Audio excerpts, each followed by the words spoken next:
All right, thank you. John Kraft, I work for Analog Devices. I'm a field applications engineer. So this is the Jupiter board here. I've got one up here. You can see it's a little bit bigger than our last SDR, the Pluto, but it comes with a number of improvements, including higher speed data interface. It's now 2 channels transmit, 2 channels receive. It's about 40 megahertz of instantaneous bandwidth. Covers RF frequency range all the way down to 30 megahertz now, up to 6 gigahertz. And a much more powerful FPGA. In our Pluto product, the FPGA, the 7010, was sort of just barely powerful enough to power the transceiver chip or to program that, let alone to do anything else. But this is a much more powerful FPGA with HDL code that's open source and online that you can modify and make changes to within it. This is just a quick block diagram of what those components look like. So it has a high-speed USB-C interface, which allows for streaming around 45 megabit output data rate. It's got a high-speed Ethernet.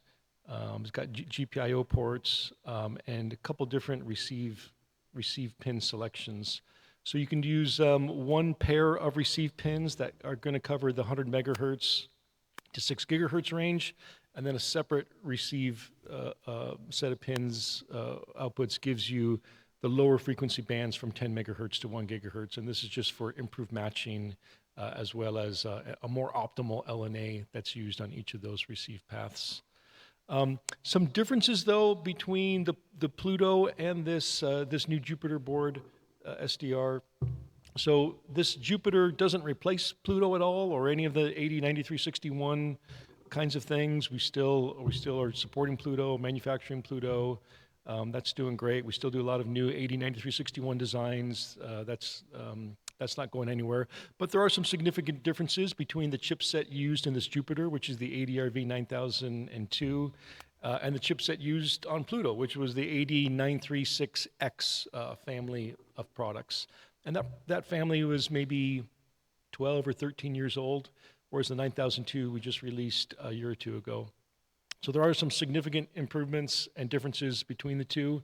One interesting thing you can do is the 9002 has 2 independent LOs, so you can assign those LOs to any of the receive or transmit channels. So you could have 2 receive channels whose LOs are positioned, say 40 megahertz apart from each other. That gives you could look at 80 megahertz of bandwidth then as you sweep. The 9002 also offers a much deeper dynamic range, much better dynamic range. So it's a higher performance chip than what we had in Pluto. You can also do much faster frequency hopping if that's of interest. It has some DPD functionality.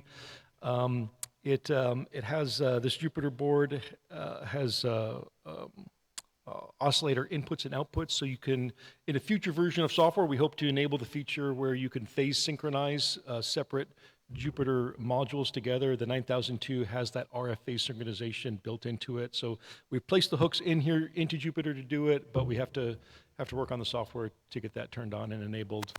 One of the main differences, though, is the 9002, as well as many of our newer products, are driven by profiles. So with Pluto, you could just assign some sampling rate, you could assign your filter kind of ad hoc, on the fly.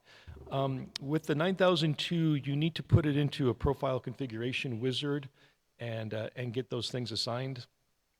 And that's now built into the IIO oscilloscope program as a profile configuration generator. And so you can use this profile configuration generator to set your sample rate, to set what channels you want enabled, to set all your filters, to set NCOs. So you set all that up in this profile configuration wizard, and then you import that into the Jupiter SDR. And from there, you can continue to make some changes, but not on those categories that are set by the profile configuration wizard. So that's all the major updates. I guess the only thing I haven't talked about is finally this Jupiter SDR is for sale now. It is available now. The price on it, I think, is something around $3,000. So it's quite a different price than the Pluto, which is around $250. But it's a very different product, very different feature set, and so just wanted to give those updates. Thank you.